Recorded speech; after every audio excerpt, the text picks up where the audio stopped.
3 bullets. That's all Clara Whitmore had left when the Outlaws found her in the canyon. No horse, no water, no way out. She'd crossed 1,000 miles for a job that didn't exist, and now she was going to die for it. The first shot missed, the second grazed her shoulder. She raised her revolver with shaking hands, knowing 3 rounds wouldn't be enough. Then hoofbeats thundered from the ridge, a lone rider charging straight into the gunfire. He didn't ask questions. He didn't hesitate. And when the smoke cleared, Clara's life had changed forever. If you want to see how far this story travels, hit that like button and drop a comment with your city. Now let me take you back to where it all began. The stagecoach rattled to a stop in a cloud of dust that coated everything. Clara's dress, her face, the battered trunk at her feet. She stepped down onto the main street of Ridgeway, Montana, and immediately wished she hadn't. The town looked like someone had given up halfway through building it. Half the storefronts had no signs. The hotel leaned slightly to the left. A drunk was asleep against a water trough, and 2 men were arguing loudly outside what might have been a saloon. This was supposed to be her fresh start. "You getting off or not?" the driver barked. Clara grabbed her trunk and dragged it onto the boardwalk. The driver didn't offer to help. He just snapped the reins, and the coach lurched forward, leaving her standing alone in the middle of nowhere. She pulled the letter from her pocket and read it again, even though she'd memorized every word 3 weeks ago. "Miss Whitmore, your application has been accepted. Position as governess begins May 15th, Ridgeway, Montana Territory. Room and board provided. The Hendricks family. May 15th, today." Clara smoothed her skirt and walked toward the general store where a woman was sweeping the porch. "Excuse me, I'm looking for the Hendricks family?" The woman stopped sweeping and looked her up and down. "Hendricks? They left 2 months ago, moved to California." The words hit like a fist to the stomach. "That's not possible. I have a letter. Don't care what you got. They're gone." The woman went back to sweeping. Clara stood there, the letter trembling in her hand. 2 months. They'd been gone 2 months, and nobody thought to send word. She had $17 left, no family, no references that would matter out here. Nothing. She found a bench outside the post office and sat down hard. The sun was brutal. Her shoulder ached from carrying the trunk, and she had absolutely no idea what to do next. "You look lost." Clara looked up. A man stood a few feet away, middle-aged, thick mustache, wearing a vest that had seen better days. He had the look of someone who made a living by noticing things. "I'm fine," Clara said automatically. "You're not fine. You just got off the stage with a governess trunk and a face like someone punched you." He held out his hand. "Sam Briggs. I run the land office." She didn't shake it. "Clara Whitmore. And I'm handling it." "Handling what?" "The fact that the Hendricks family is long gone." He sat down next to her without asking. "Word travels fast in small towns. You need work." "I need the job I was promised." "Well, that's not happening, but there's other work if you're not too proud." He gestured vaguely toward the hills. "Ranches always need cooks, laundry help. Won't pay much, but it's something." Clara looked at him. "I'm a trained governess. I speak 3 languages." "I'm not—" "You're also stuck in the middle of Montana with no prospects," Sam interrupted. "So you can be a trained governess with standards, or you can eat. Your choice." She hated that he was right. "There's a ranch about 8 miles north," Sam continued. "Colt Mercer's place. He lost his cook last month. Pays fair, but he's particular." "Particular how?" Sam shrugged. "Keeps to himself. Doesn't smile much. Runs a tight operation. Some folks think he's hard. I think he's just tired of people's nonsense." Clara considered it. 8 miles. A ranch. Cooking for a man who didn't smile. It wasn't what she'd planned, but then again, nothing in her life had gone according to plan lately. "How do I get there?" "You don't. Not today. Sun's already low, and that road's no good after dark. You can rent a room at the hotel, head out in the morning." He stood up. "If you want, I'll draw you a map." Clara looked at the hotel, the one that leaned. "How much is a room?" $2. She had 17. That left 15 for food, travel, emergencies. It would have to do. "All right," she said. "Draw me the map." The room smelled like mildew and old tobacco. The bed sagged in the middle, but it had a door that locked, and after 3 weeks on trains and stagecoaches, Clara didn't care. She washed her face in the basin, ate half a stale roll she'd saved from breakfast, and lay down fully clothed. Sleep didn't come.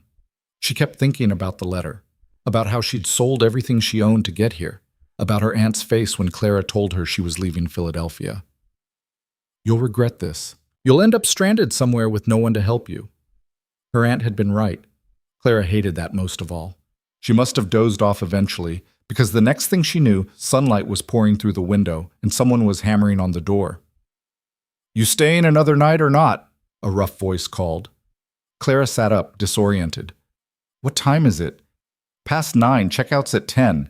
She scrambled to gather her things. By the time she got downstairs, the clerk was glaring at her like she'd committed a crime. $2, he said. She paid and dragged her trunk outside.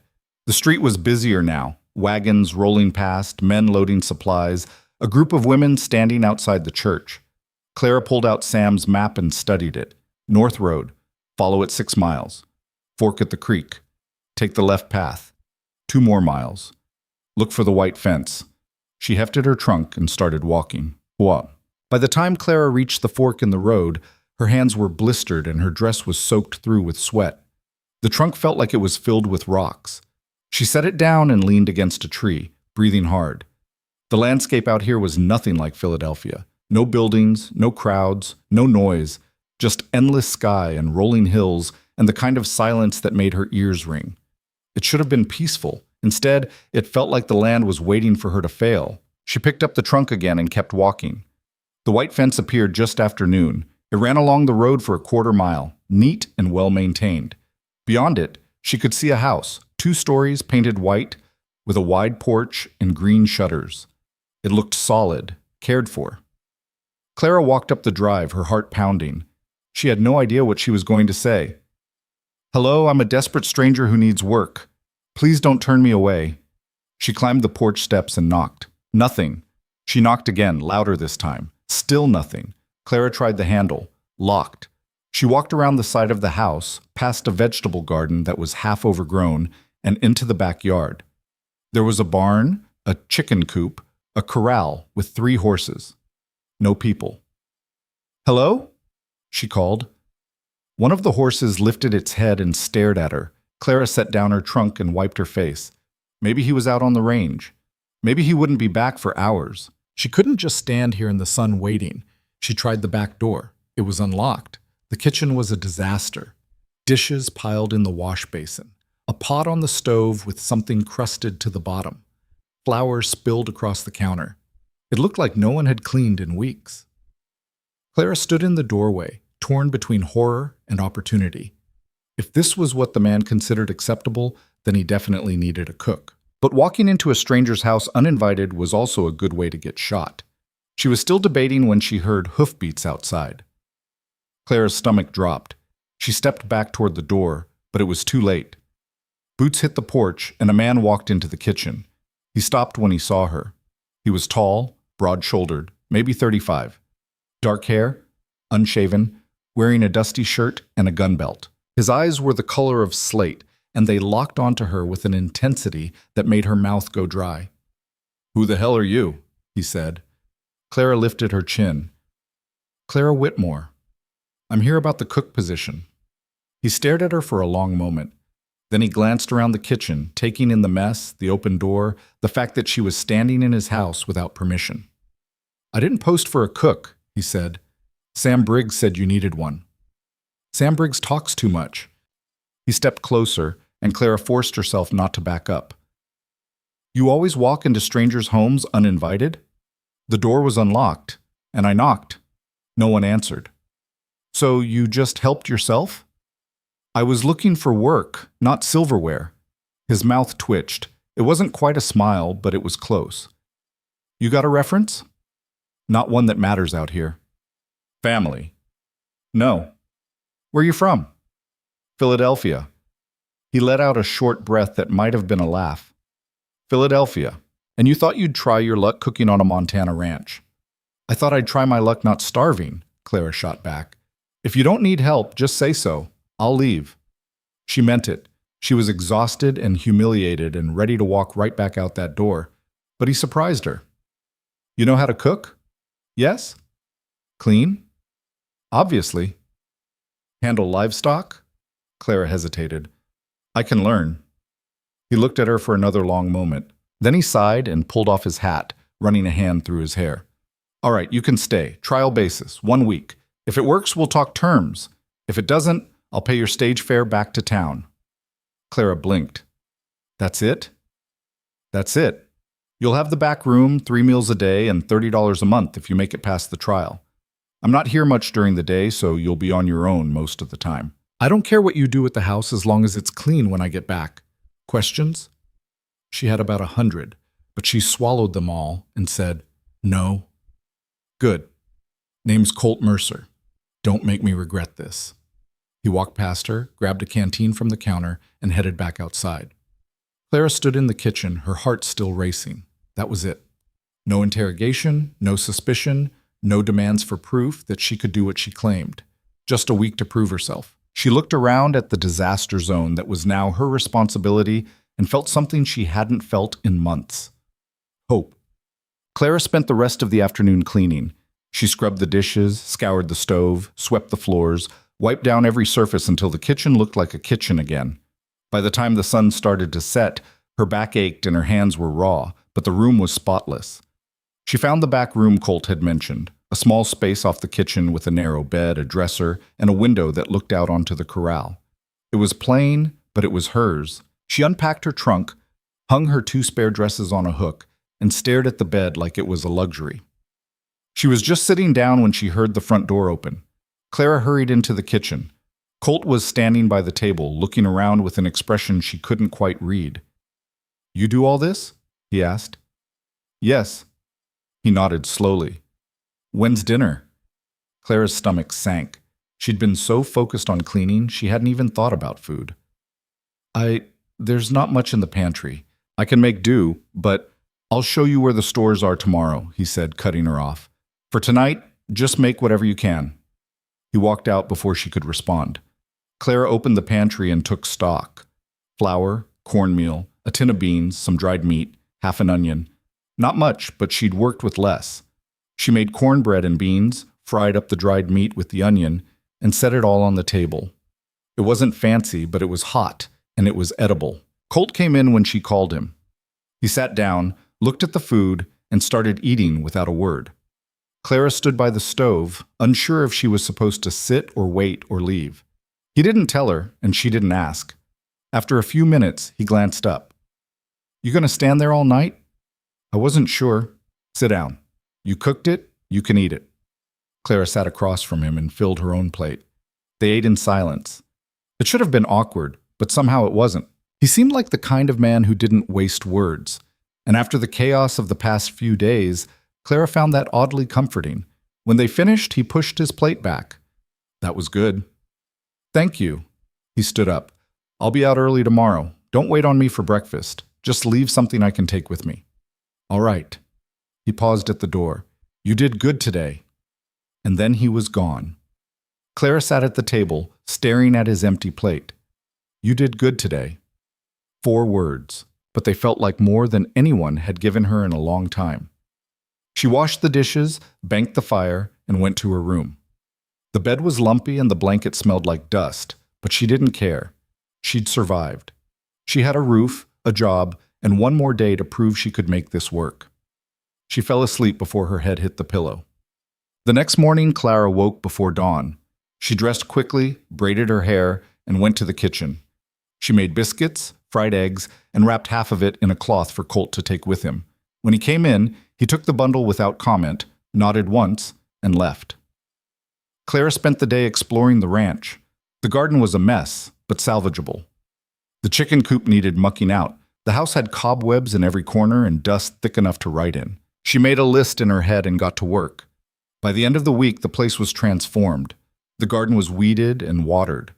The chickens were laying again. The floors gleamed. Clara had even found some fabric in a trunk and sewn new curtains for the kitchen window. Colt didn't say much, but she noticed him noticing. The way his eyes lingered on the clean windows. The way he paused in the doorway when he saw the fresh bread on the counter. The way he nodded, just slightly, when he came home to find the house in order. On the 7th day, he came in for dinner and sat down at the table. Clara set a plate in front of him, roast chicken, potatoes, greens from the garden. He ate in silence. Then he looked up at her. "You want to stay?" he asked. "Yes." $30 a month, room and board. You'll handle the house, the garden, the chickens. I'll deal with the cattle and the horses. If you need something from town, tell me and I'll get it. If you've got a problem, we'll work it out. Fair? Clara nodded. Fair. Good. He went back to eating. That was it. No handshake, no contract, just an agreement between two people who needed each other. Clara sat down across from him and allowed herself a small smile. She'd made it through the first week. Now she just had to figure out how to survive the rest. Right. The weeks that followed settled into a rhythm.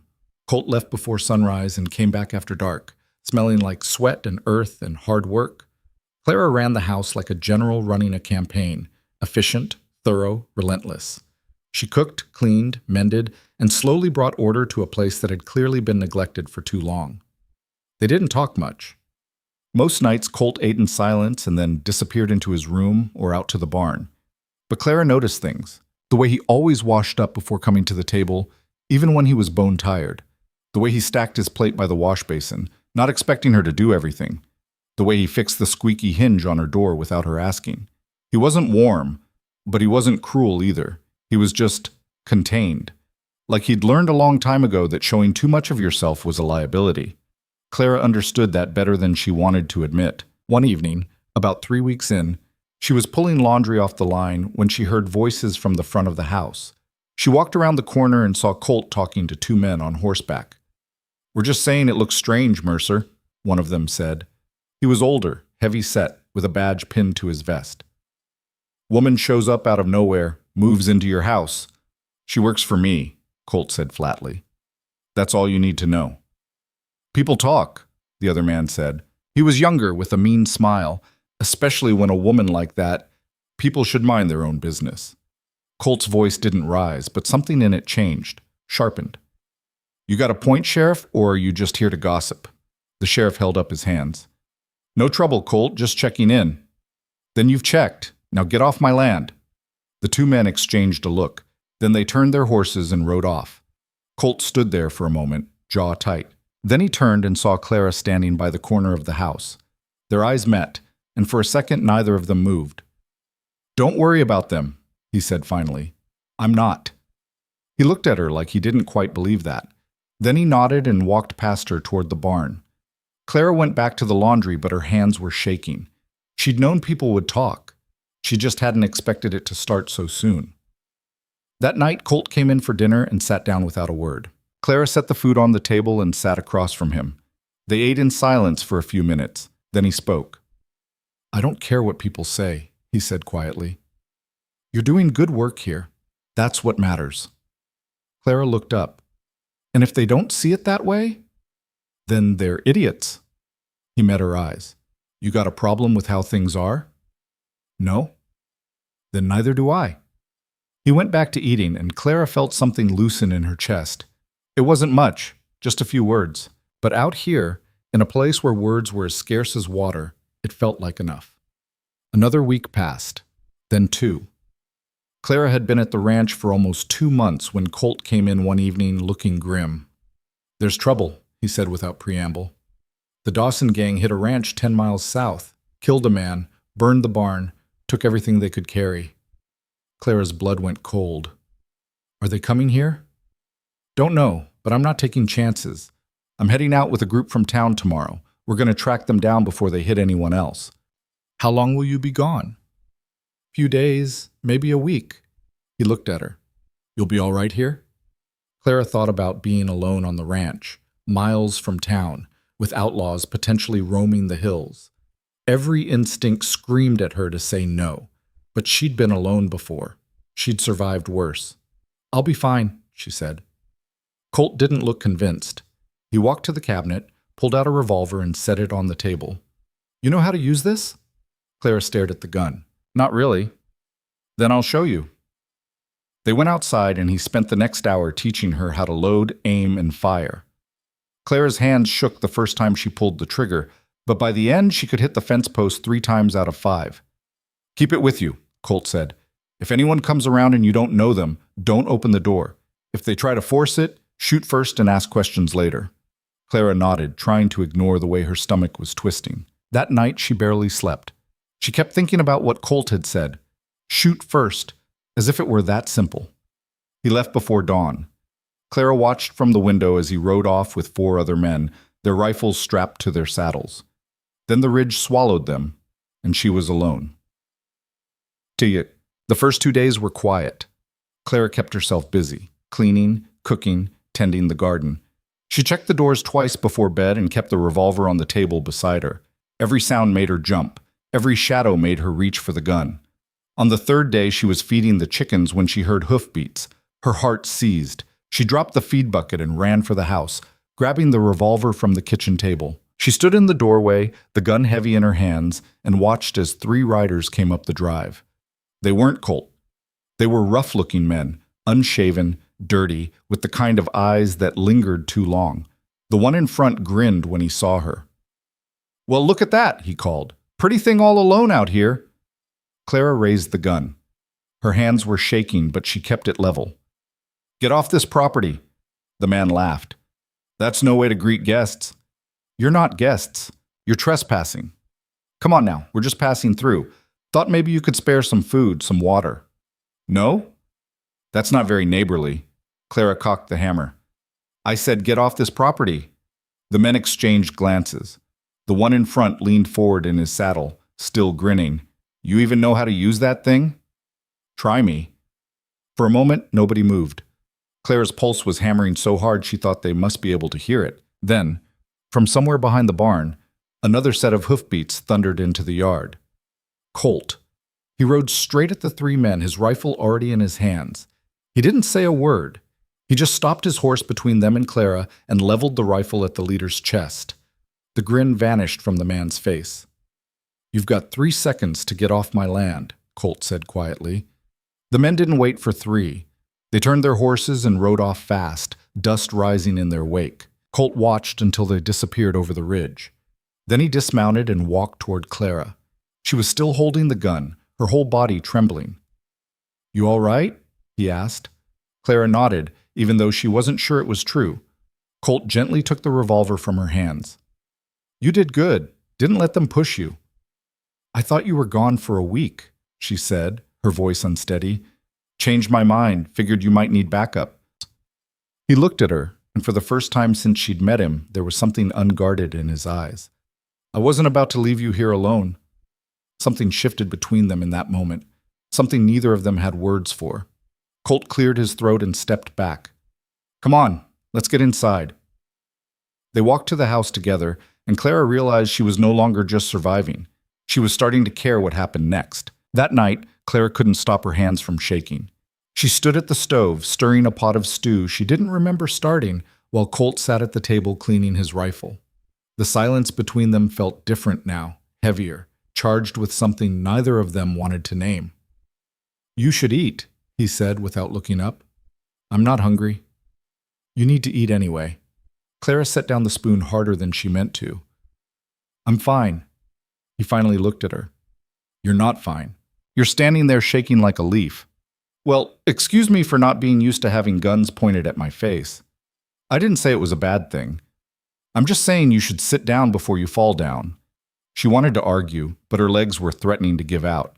She pulled out a chair and sat, pressing her palms flat against the table to steady them. Colt set the rifle aside and leaned back. "You handled it better than most would have." "I was terrified." "Good. That means you're smart." He looked at her with something like approval. "Scared people make careful choices. Fearless ones get themselves killed." Clara met his eyes. "Is that what happened to your cook, the one before me?" His expression closed off immediately. "No, she just decided ranch life wasn't for her. And you didn't try to convince her to stay?" "Wasn't my place to convince her of anything." He stood and walked to the stove, ladling stew into 2 bowls. He set one in front of her. "Eat." This time, she didn't argue. They ate in silence, but it wasn't the comfortable kind anymore. Clara kept replaying the moment in the yard. The way those men had looked at her, the way Colt had appeared like he'd known exactly when she'd need him. She wanted to ask why he'd come back early, Wanted to know if he'd been worried or if it was just practical thinking, but she didn't ask, because part of her was afraid of what the answer might be. When they finished, Colt stood and carried his bowl to the wash basin. I'm going to check the perimeter before it gets full dark. Lock the door behind me. All right. He paused at the door. Clara? She looked up. You did good today, he said quietly. Don't forget that. Then he was gone, and Clara was left sitting at the table with a strange warmth spreading through her chest that had nothing to do with the stew. Bug. The next morning, Colt didn't leave at dawn like usual. He stayed close to the house, mending fence posts within sight of the kitchen window. Clara caught him glancing toward the house more than once, and she wondered if he was checking on her or just being cautious. By midday, she couldn't stand it anymore.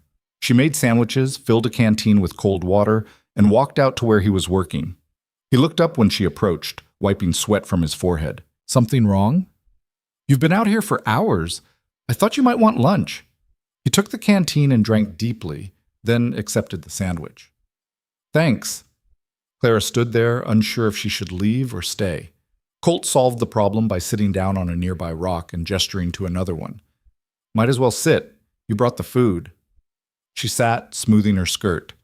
For a while, they just ate and watched the hills roll out toward the horizon. It should have been awkward, but it wasn't. The silence felt easier now, like they were both learning how to exist in the same space without filling it with unnecessary words. Can I ask you something? Clara said finally. Depends on the question. Why'd you really come back early yesterday? Colt chewed slowly, considering. Told you. Figured you might need backup. You could have sent someone else. Could have. He looked at her.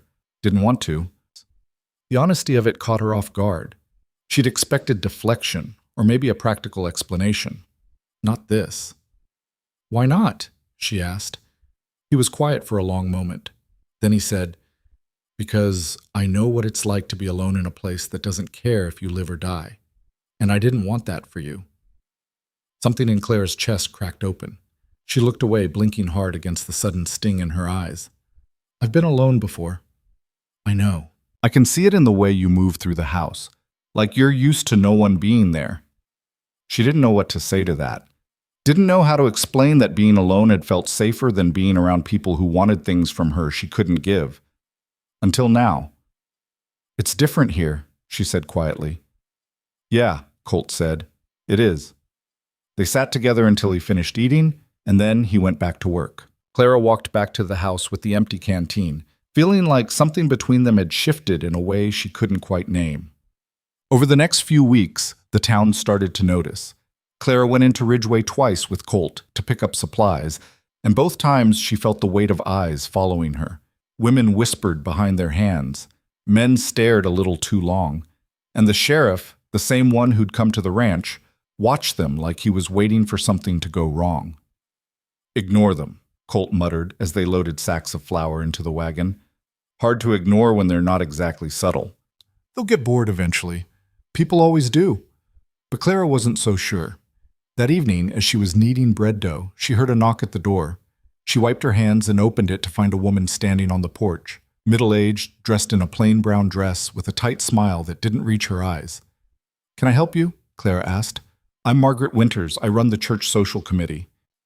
The woman's eyes swept over Clara, taking in the flour on her apron, the loose strands of hair falling from her braid. I wanted to introduce myself, see how you're settling in. Clara didn't believe that for a second. I'm settling in fine, thank you. I'm sure you are. It's just, well, people talk, you know. A young woman living alone with a man who's not her husband. It raises questions. I work for Mr. Mercer, Clara said evenly. That's all? Of course. I'm not suggesting otherwise, but appearances matter, dear, especially for a woman in your position. Margaret's smile sharpened. If you ever need guidance or perhaps a more suitable living arrangement, the church can help. Clara felt her jaw tighten. I don't need help. I have a job and a roof over my head. That's more than I had 2 months ago. Yes, well. Margaret's eyes flicked past Clara into the house. Just remember that a woman's reputation is all she has out here. Once it's gone, it's very hard to get back. Before Clara could respond, Colt's voice came from behind her. Mrs. Winters. Margaret straightened, her smile faltering. Mr. Mercer, I was just leaving, Colt finished. He stepped up beside Clara, his presence solid and unyielding. Unless you've got business here that doesn't involve sticking your nose where it doesn't belong. Margaret's face flushed. I was only trying to help. We don't need your help. Good evening. He didn't wait for a response. He just stepped back and shut the door firmly in her face. Clara stood there, her heart pounding. You didn't have to do that. Yes, I did. Colt looked at her, his jaw tight. She's got no right coming here and talking to you like that. She's not wrong, though. People are going to talk. Let them. I don't give a damn what Margaret Winters thinks, and neither should you. Clara wanted to believe that. Wanted to think that the whispers and the stares didn't matter. But she knew better. She'd seen what happened to women who didn't follow the rules, who didn't fit into the neat little boxes society made for them. It could cause problems for you, she said quietly. For the ranch. Colt stepped closer, his eyes locked on hers. You think I care more about what people say than I care about keeping you here? The question hung between them, and Clara felt her breath catch. I don't know. Well, you should. His voice was rough, almost angry. Because I'll tell you right now, Clara, I'd rather have every gossip in town talking about me than lose the only person who's made this place feel like something other than a prison. She stared at him, unable to speak. He'd never said anything like that before. Never let on that she was anything more than an employee. And now here he was, standing so close she could see the tension in his shoulders, the way his hands were clenched at his sides like he was holding himself back from something. Colt, forget it. He stepped back abruptly. I shouldn't have said that. No, But he was already walking away, disappearing into his room and shutting the door behind him. Clara stood in the hallway, her heart racing, her mind spinning. She wanted to follow him, wanted to tell him that she felt it too, whatever this was that had been building between them. But fear held her in place. Fear that if she named it, if she acknowledged it, everything would change. And she wasn't sure she was ready for that. The next few days were strained. Colt went back to leaving early and coming home late, barely saying 2 words to her. Clara threw herself into work, scrubbing floors that didn't need scrubbing, baking bread they didn't need, anything to keep her hands busy and her mind from replaying that conversation over and over. But at night, lying in her narrow bed, she couldn't stop thinking about the way he'd looked at her, the way his voice had cracked when he said he didn't want to lose her. She'd spent so long building walls around herself, convincing herself that needing someone was weakness. But Colt had slipped past those walls without even trying, and now she didn't know how to push him back out. She didn't know if she even wanted to. One evening, about a week after Margaret's visit, Clara was washing dishes when she heard raised voices outside. She dried her hands and went to the window. Colt was standing in the yard talking to 2 men on horseback. One of them was the sheriff. The other was someone she didn't recognize, a tall, thin man with a scar running down his cheek. I'm telling you, Mercer, we've got reports of strangers in the area, the sheriff was saying. Same ones who hit the Dawson place. They're getting bolder. Then do your job and catch them, Colt said flatly. We're trying, but they keep slipping away. The scarred man leaned forward.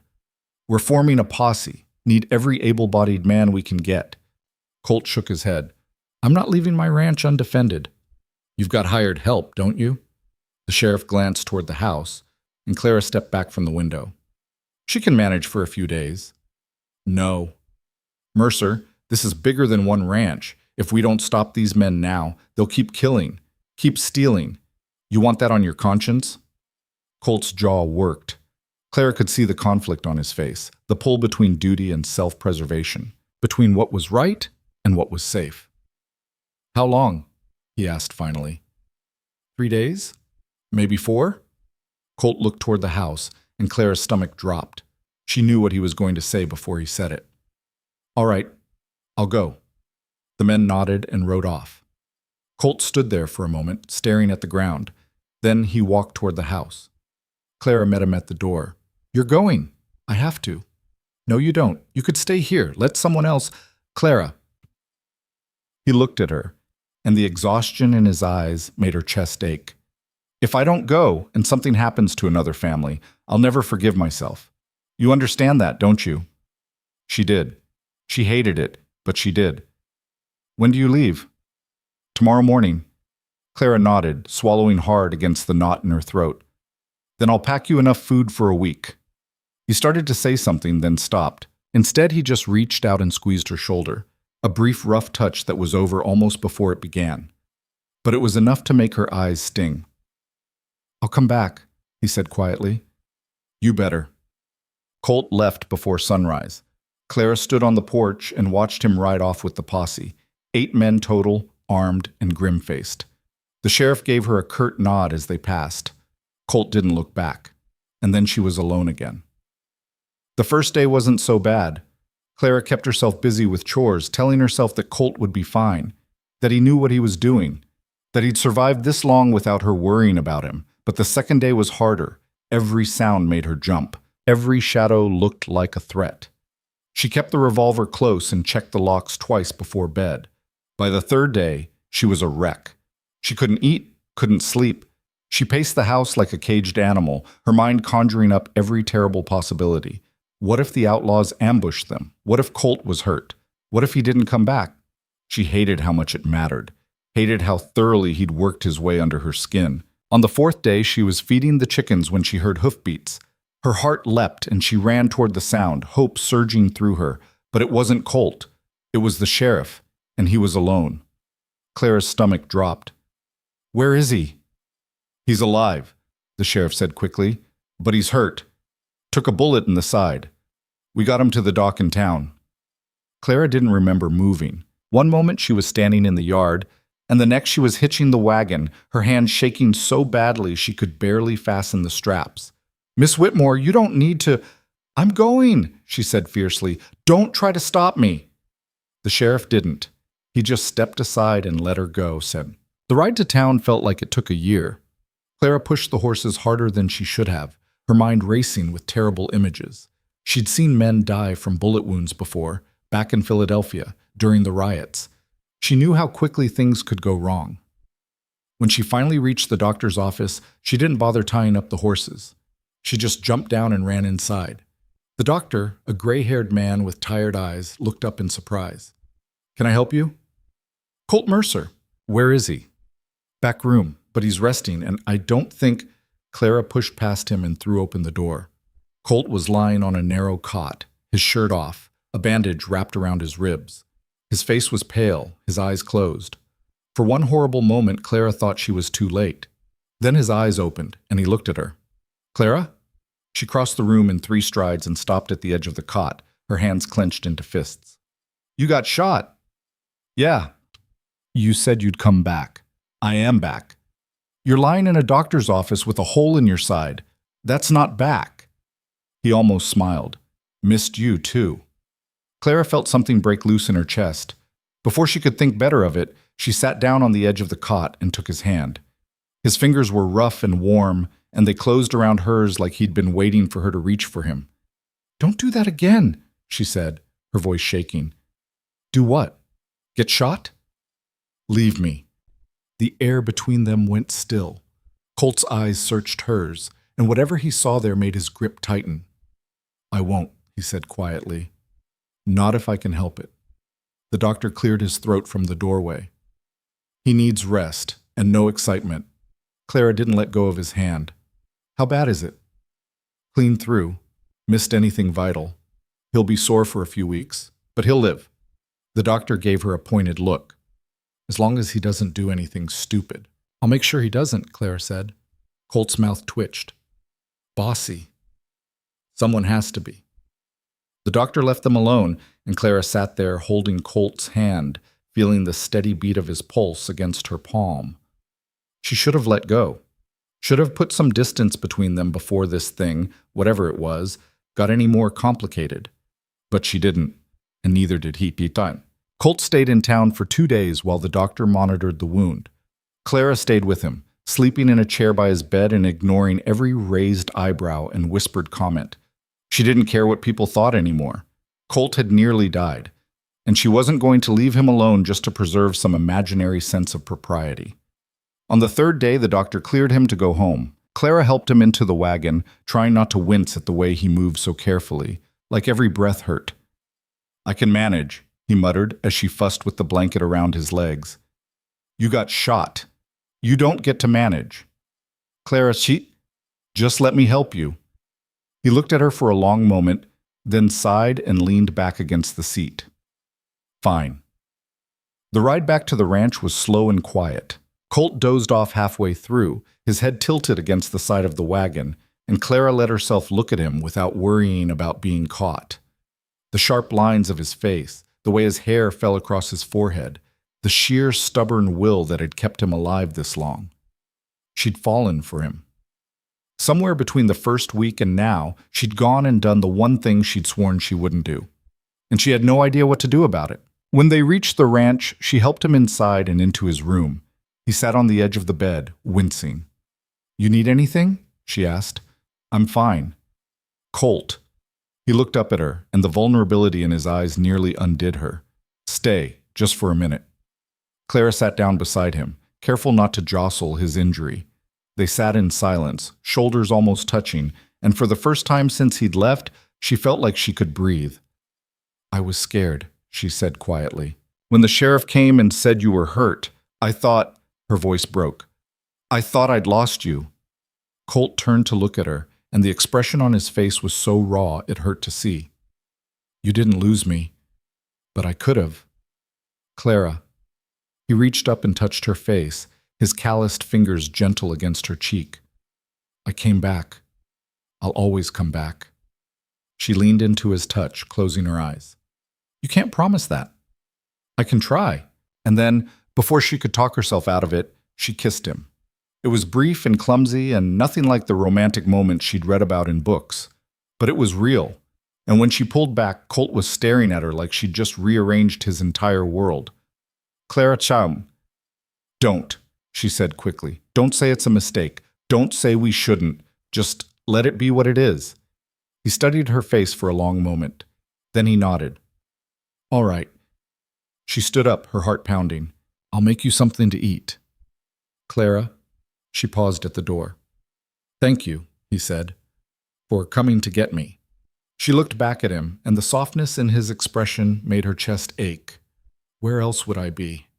The days that followed were strange. Colt was healing, but slowly, and he hated every minute of being confined to the house. Clara forced him to rest, brought him meals, changed his bandages, and ignored his grumbling. And somewhere in the middle of all that caregiving, the walls between them crumbled completely. They talked more. About his life before the ranch, about her years in Philadelphia, about all the small choices that had led them both to this place. He told her about losing his parents young, about building the ranch from nothing. She told him about her aunt's cold disapproval, about the desperation that had driven her west. And slowly, carefully, they started to build something neither of them had planned on. One evening, about 2 weeks after they'd returned from town, Colt was sitting on the porch while Clara swept the front steps. The sun was setting, painting the sky in shades of orange and pink, and the air had finally started to cool. "There's a dance in town next week," Colt said suddenly. Clara paused mid-sweep. "Okay." "I was thinking we could go." She stared at him. "You want to go to a dance?" "I want to take you to a dance." He looked at her, and there was something almost nervous in his expression. "If you want to go." Clara set down the broom and sat beside him on the steps. "You know what people will say." "I know." "It'll make things harder, for both of us." "I don't care." He took her hand, lacing their fingers together. "I'm tired of hiding what this is. Tired of pretending you're just someone who works for me when you're so much more than that." Clara's throat tightened. "What am I then?" Colt looked at her, and the honesty in his eyes nearly broke her. "You're the reason I come home. The reason this place feels like more than just land and work. You're—" He stopped, struggling for words. "You're everything I didn't know I needed." She kissed him then, right there on the porch, with the sunset blazing behind them and the whole world watching. And when she pulled back, she was smiling. "Yes," she said. "I'll go to the dance with you." The week leading up to the dance crawled by like winter. Clara had exactly one dress that wasn't covered in flour stains or faded from washing, and even that was nothing special. A plain blue cotton with a high collar and long sleeves. She stood in front of the small mirror in her room, trying to convince herself it would be fine, that nobody would care what she wore. But she knew that wasn't true. They'd care. They'd notice everything. "You gonna stare at that dress all day or actually put it on?" Colt's voice came from the doorway. Clara spun around. He was leaning against the frame, already dressed in clean trousers and a white shirt she'd never seen him wear before. His hair was combed back, his jaw freshly shaven. He looked so different from the dusty rancher she was used to that for a moment she just stared. "You clean up nice," she said. "So do you." His eyes traveled over her, and even though she was still in her everyday dress, the way he looked at her made her feel like she was wearing silk. "That what you're wearing?" "It's all I have that's decent." He pushed off the door frame and walked to the small trunk at the foot of his bed. After a moment of rummaging, he pulled out a wrapped package and held it out to her. Clara frowned. "What's this?" "Open it." She took the package, feeling the weight of it, and carefully unwrapped the paper. Inside was a dress, deep green fabric with delicate black embroidery along the neckline and cuffs. It was simple but beautiful, the kind of thing she never would have been able to afford. "Colt, I can't." "It was my mother's," he said quietly. "She was about your size.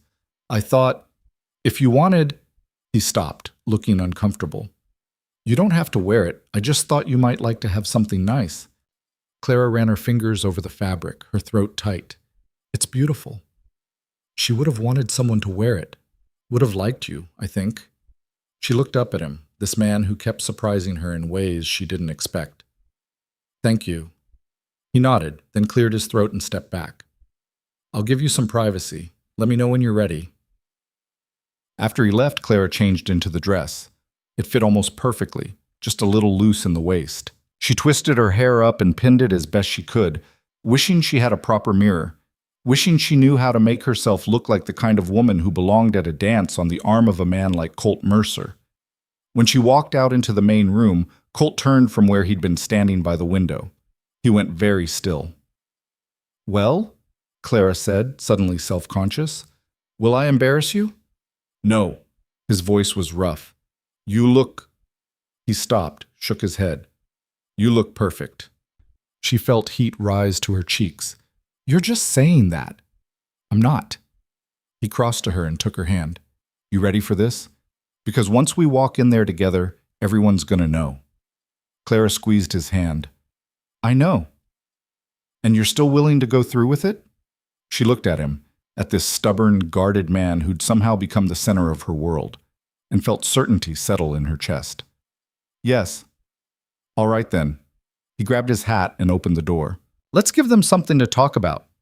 The ride to town was quiet, but not uncomfortable. Colt kept glancing at her like he was making sure she was real, and Clara found herself doing the same. When they pulled up outside the community hall, she could already hear music and laughter spilling out into the street. Colt helped her down from the wagon, his hand lingering at her waist. "Last chance to change your mind." "Not a chance." They walked inside together, and the effect was immediate. Conversation stuttered and died. Heads turned. Clara felt the weight of every eye in the room, but she kept her chin up and her hand in Colt's. Margaret Winters was standing near the refreshment table, and her mouth fell open when she saw them. The sheriff was talking to a group of men in the corner, and his expression went dark. But there were a few friendly faces, too. Sam Briggs caught her eye and gave her a small nod of approval. "Mercer," a voice called out. "Didn't think you'd show." A man approached, tall and broad, with an easy smile. Clara recognized him from town, but didn't know his name. "Wouldn't miss it, Davis," Colt said evenly. Davis's eyes flicked to Clara, and his smile widened. "Well now, you going to introduce me to your guest, or are you planning to keep her all to yourself?" "This is Clara Whitmore," Colt said. There was a warning in his voice, subtle but clear. "Clara, this is Jack Davis. He runs the feed store." "Ma'am," Davis tipped his hat. "Pleasure to meet you properly. Heard you've been working up at the Mercer place." "I have." "Must be doing something right if Colt brought you all the way out here." He grinned at Colt. "Never thought I'd see the day you'd show up at one of these things with a woman on your arm." "People change," Colt said flatly. "Guess they do." Davis glanced between them, then clapped Colt on the shoulder. "Well, enjoy yourselves. And Clara, don't let this one step on your toes. He's not much of a dancer. As Davis walked away, Clara looked up at Colt. You don't dance?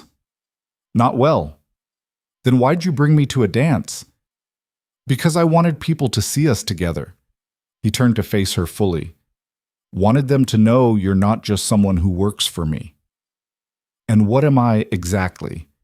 He looked at her and something fierce and possessive flashed in his eyes. Mine. The word sent a shiver through her. Before she could respond, the music shifted to a slower song, and couples began moving onto the floor. Colt held out his hand. Dance with me? Clara took his hand and he led her onto the floor. His movements were stiff at first, uncertain, but after a few steps they found a rhythm. Clara was acutely aware of his hand at her waist, the warmth of him, the way people were watching them. Everyone's staring, she murmured. Let them. Doesn't it bother you? Used to. He pulled her slightly closer. Don't care anymore. They danced in silence for a moment, and Clara let herself relax into his arms. This was real. This was happening. And for once in her life, she wasn't running from something. She was running toward it. The song ended, but before they could leave the floor, Margaret Winters appeared beside them, her smile tight and brittle. Mr. Mercer, Miss Whitmore, what a surprise to see you here. Mrs. Winters, Colt said coolly, I must say this is quite bold of you both. Margaret's eyes traveled over Clara's dress, especially given the talk already circulating. What talk? Clara asked, even though she knew. Oh, you know how people are. A young woman living under the same roof as an unmarried man. It raises questions about propriety. Then maybe people should mind their own business, Colt said. Margaret's smile didn't waver. I'm only thinking of Miss Whitmore's reputation. Surely you understand that, as a gentleman, you have a responsibility to protect it. I'm protecting it just fine. Are you? Margaret leaned in slightly, lowering her voice. Because, from where I'm standing, it looks like you're ruining it. Clara felt Colt tense beside her, saw his jaw clench. Before he could say something he'd regret, she spoke up. Mrs. Winters, I appreciate your concern, but my reputation is my own to manage, and I'm perfectly content with my situation. Margaret's eyes narrowed. For now, perhaps. But what happens when Mr. Mercer decides he no longer needs your services? Where will you go then? That's enough. Colt's voice was low and dangerous. You've said your piece, now walk away. I'm only trying to help. You're trying to stick your nose where it doesn't belong. And if I hear you spreading rumors about Clara, you and I are going to have a problem. Understood? Margaret's face flushed red. For a moment, Clara thought she might argue, but then she just sniffed and walked away, her skirt swishing indignantly. Clara let out a breath. You didn't have to do that. Yes, I did. Colt looked at her. I meant what I said earlier. I'm not hiding this, not anymore. Before Clara could respond, the sheriff appeared, flanked by two other men. His expression was hard. Mercer, need a word. Colt's hand tightened on Clara's waist. I'm busy. It's about the Dawson gang. We got word they're headed this way. That got Colt's attention. When? Could be tonight, could be tomorrow. We're putting together another posse. I'm not interested. The sheriff's eyes flicked to Clara. Because of her? Because I already got shot once doing your job for you. I'm not doing it again. This is bigger than one man, Mercer. If those outlaws hit Ridgeway, then you and your deputies can handle it. I'm staying at my ranch. The sheriff's expression darkened. You're making a mistake. It's my mistake to make. The two men stared at each other, tension crackling between them. Finally, the sheriff shook his head and walked away, muttering something Clara couldn't hear.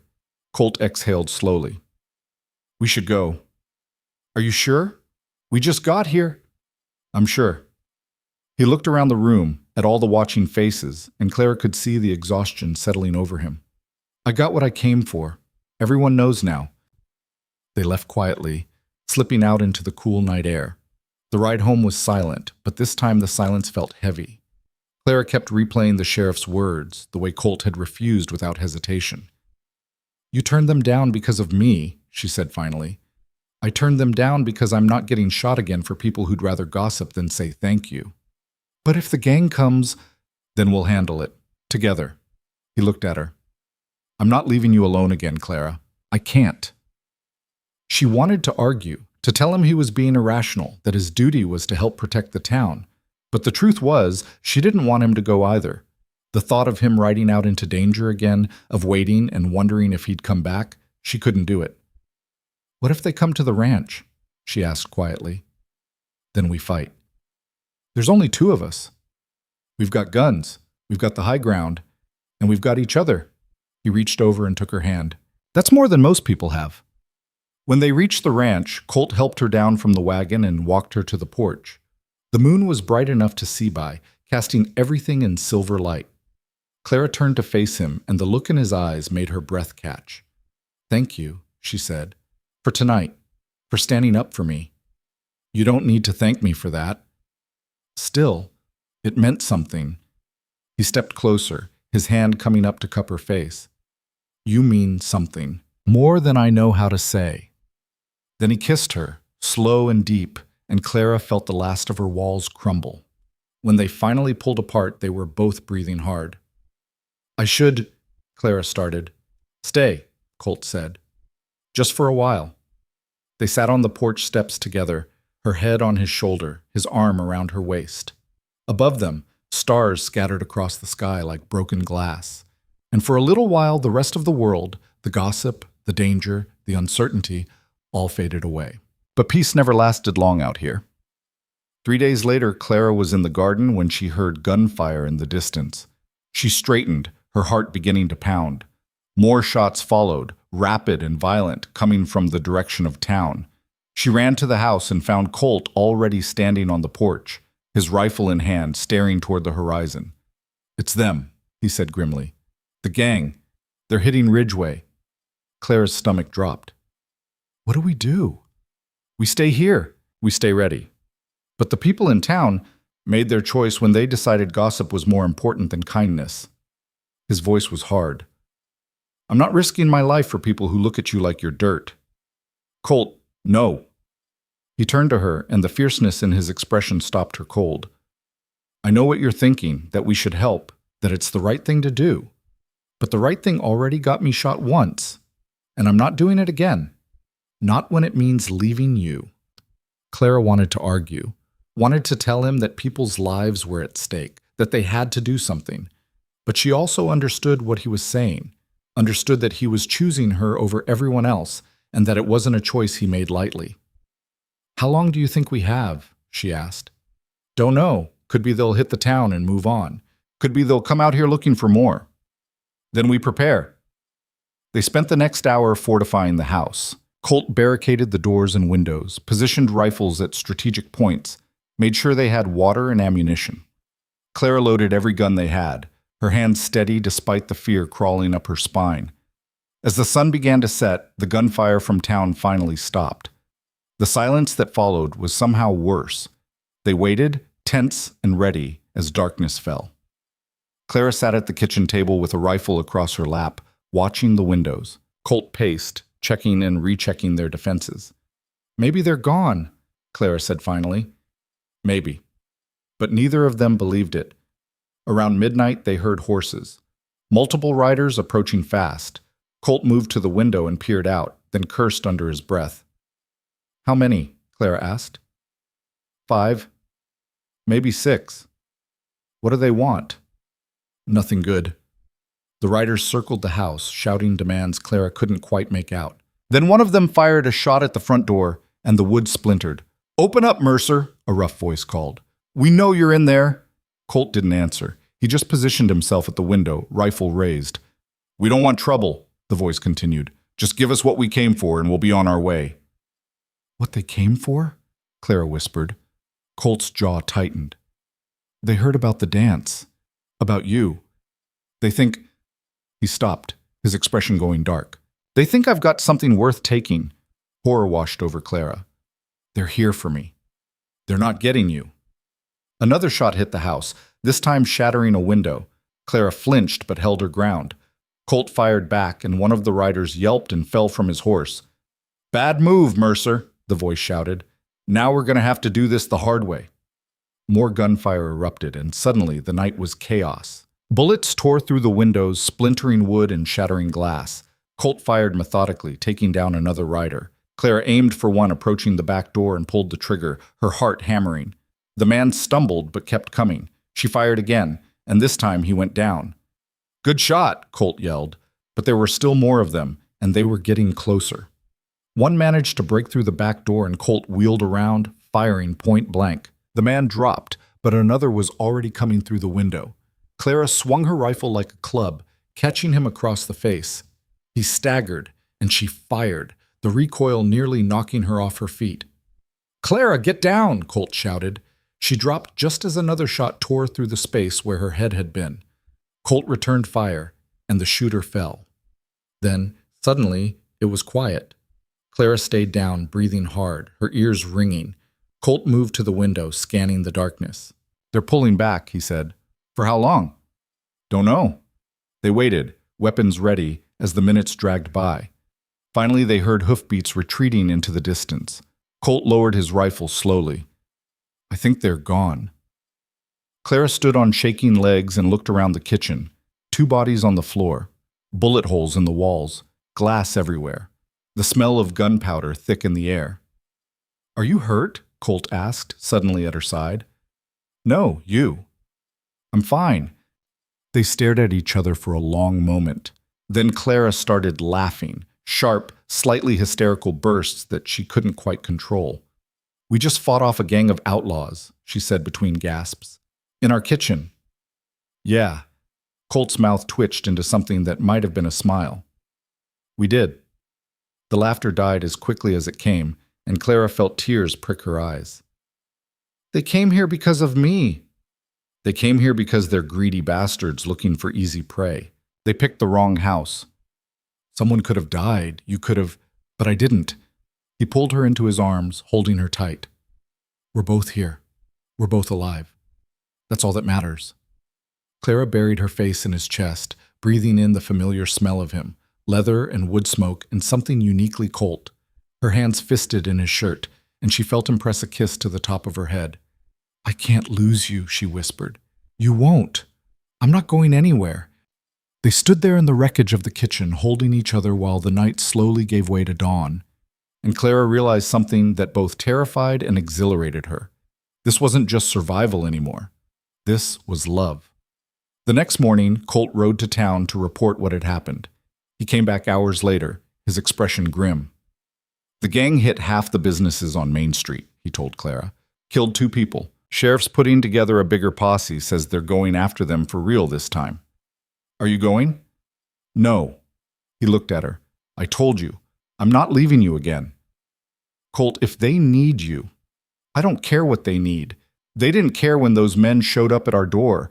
They don't get to ask for help now." Clara wanted to argue, but she understood. The town had judged them, gossiped about them, treated her like a scandal. And when danger came, they'd been on their own. "What did the sheriff say when you told him?" "That I was making a mistake, that I was choosing you over my duty." Colt stepped closer. "And I told him he was damn right. You can't just..." "Yes, I can." He took her hands. "Clara, listen to me. I spent years trying to do the right thing, trying to be what people expected. And where did it get me? Shot and alone in a house that felt like a prison. Then you showed up, and everything changed. You made this place feel like home. Made me feel like..." He stopped, searching for words. "Like I was worth something more than just work and duty." Clara's throat tightened. "You are worth more than that." "Then let me choose you. Let me choose this." He squeezed her hands. "I know it's selfish. I know people will talk. But I don't care anymore. I'm done living for everyone else's approval." She looked at him. At this man who'd saved her, protected her, stood beside her when no one else would, and felt something settle in her chest. A certainty that had been building for months. "All right," she said. "We choose each other." "Yeah?" "Yeah." He kissed her then, fierce and possessive, and Clara kissed him back with everything she had. When they finally pulled apart, they were both breathing hard. "So what now?" she asked. Colt looked at her, and there was something new in his eyes, something that looked like hope. "Now we figure out what comes next. Together." The days after the attack settled into a new kind of normal. Clara and Colt repaired the damage to the house together, patching bullet holes, replacing shattered windows, scrubbing blood from the floorboards. They didn't talk much while they worked, but the silence between them had changed. It felt solid now, like something they could both lean against. The town left them alone. No more visits from Margaret Winters, no more sermons from the sheriff. Whether it was respect or resentment, Clara couldn't tell. Maybe both. One afternoon, while Clara was kneading bread, Colt came in from the barn and stood in the doorway, watching her. She looked up and found him staring with an expression she couldn't quite read. "What?" she asked. "Nothing, just thinking." "About what?" He crossed to the table and sat down. "About how this place was falling apart before you got here. How I was falling apart." Clara wiped her hands on her apron. "You weren't falling apart." "I was. I just didn't know it." He looked at her. "I'd gotten so used to being alone that I forgot what it felt like to have someone waiting when I came home. Forgot what it meant to build something with another person instead of just surviving on my own. And now? Now I can't imagine going back to that." He paused. "Don't want to either." Clara sat down across from him, her heart beating faster. "What are you saying?" Colt reached across the table and took her hand. "I'm saying I want you to stay. Not as someone who works for me. As someone who—" He stopped, struggling with the words. "As someone who belongs here. With me. I already belong here. I know. But I want to make it official." He took a breath. "I want to marry you, Clara." The words hung in the air between them, and Clara felt her world tilt. She'd thought about this, late at night when she couldn't sleep, in quiet moments when she caught him looking at her. But hearing him say it out loud was different. "You don't have to answer now," Colt said quickly, misreading her silence. "I know it's fast. I know people will talk even more than they already are, but I don't care about any of that. I just care about you, Colt, and I know I'm not easy. I know I'm too quiet and too stubborn, and I don't always say what I'm thinking, but I'll try. For you, I'll try." Clara felt tears prick her eyes. "You think I need you to be different? Don't you?" "No." She squeezed his hand. "I need you to be exactly who you are, the man who gave me a chance when no one else would, who taught me how to shoot and didn't laugh when I missed, who stood up for me when the whole town was talking." Her voice cracked. "Who came back for me even though he could have died." Colt's throat worked. "So is that a yes?" "It's a yes." He stood and pulled her up with him, kissing her hard enough to steal her breath. When they finally broke apart, he pressed his forehead to hers. "I'll get you a ring," he said, "soon as I can get to town. I don't need a ring. You deserve one anyway." Clara smiled despite herself. "Stubborn. You're marrying me anyway." "Yeah," she said softly. "I am." They told no one at first. It felt like something that belonged just to them, at least for a little while. But Clara found herself humming while she worked, caught Colt smiling for no reason, and knew it wouldn't stay secret for long. A week later, Colt rode to town and came back with a simple gold band that fit perfectly. He slipped it onto her finger in the kitchen, no ceremony, no witnesses. Just the two of them, and a promise that felt more real than any church vows. "When do you want to do it?" Clara asked, looking down at the ring. "Soon, before winter if we can." People are going to have opinions. Let them." He pulled her close. "I'm done caring what people think." But caring and dealing with it were different things, as they discovered the next time they went to town together. Clara wore the ring openly, and the reactions ranged from shock to disapproval to outright hostility. Margaret Winters actually crossed the street to avoid them. The sheriff just shook his head like he'd expected nothing better. Only Sam Briggs congratulated them, pumping Colt's hand and giving Clara a knowing smile. "About time," he said. "You two have been circling each other like nervous horses since the day she got here." "We weren't circling," Colt said. "Sure you weren't." Sam winked at Clara. "You picked a good one. Stubborn as a mule, but honest. That counts for something." On the ride home, Clara was quiet. Colt glanced at her more than once before finally speaking. "You all right?" "Just thinking about how much everyone hates this." "Not everyone. Sam likes you." "Sam's one person. The rest of them look at me like I'm something they scraped off their boots." Colt pulled the wagon to a stop and turned to face her. "You want to call it off?" "What? No. Then stop worrying about what they think. They don't live our lives. They don't know what we've been through. He took her hand. All that matters is that we're sure. Are you sure? Clara looked at him. At the hard lines of his face, the steadiness in his eyes, the way he held her hand like he was afraid she might disappear. I'm sure. Then that's all we need. They set the date for 3 weeks out. Clara threw herself into preparations, not because she wanted some grand event, but because keeping busy stopped her from overthinking. She altered her mother's old dress that Colt had given her, baked more bread than they could possibly eat, cleaned the house until it gleamed. Colt watched all this with a mixture of amusement and concern. Finally, one evening, he caught her scrubbing the already clean floor and physically took the brush from her hands. Enough, he said. I'm not done. Yes, you are. You've cleaned this floor 3 times this week. Clara sat back on her heels. I just want everything to be right. It's already right. He helped her to her feet. You could marry me in a barn wearing a flour sack and it would still be right. That's not very romantic. I'm not very romantic. You knew that when you said yes. She laughed despite herself. You have your moments. Yeah? He pulled her close. Name one. You gave me your mother's dress. That was practical. You needed something to wear. You came back early when I was alone with those men. That was survival. Couldn't lose my cook. Clara swatted his arm. You're impossible. And you're marrying me anyway. He kissed her forehead. So what does that say about you? That I'm either very brave or very stupid. Little bit of both, probably. They stood there in the middle of the kitchen, holding each other while the sun set outside the window. And Clara thought that maybe this was romance.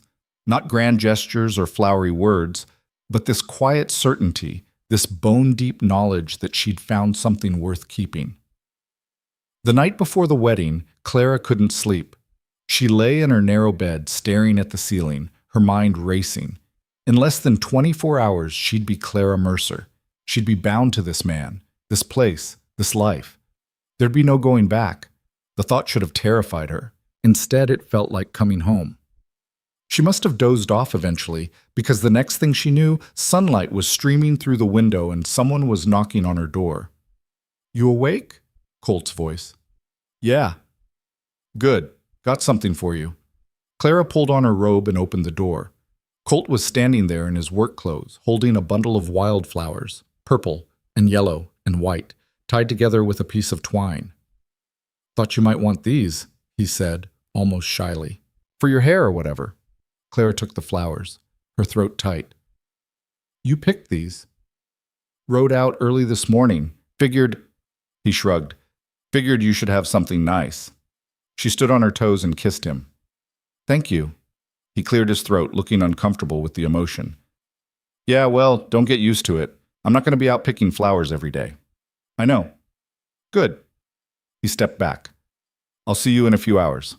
You're not supposed to see the bride before the wedding. Pretty sure that rule doesn't apply when the bride lives in your house. He grinned. Besides, I've already seen you covered in flour, mucking out the chicken coop, and shooting at outlaws. Think we're past superstitions. Clara laughed. Get out of here. He left, and she spent the next few hours getting ready. She bathed, dressed in the green gown, pinned the wildflowers in her hair. When she looked at herself in the small mirror, she barely recognized the woman staring back. She looked happy. Actually, genuinely happy. They'd decided to do it at the ranch, just the two of them and Sam Briggs, who'd agreed to stand as witness. No church, no crowd, no fuss.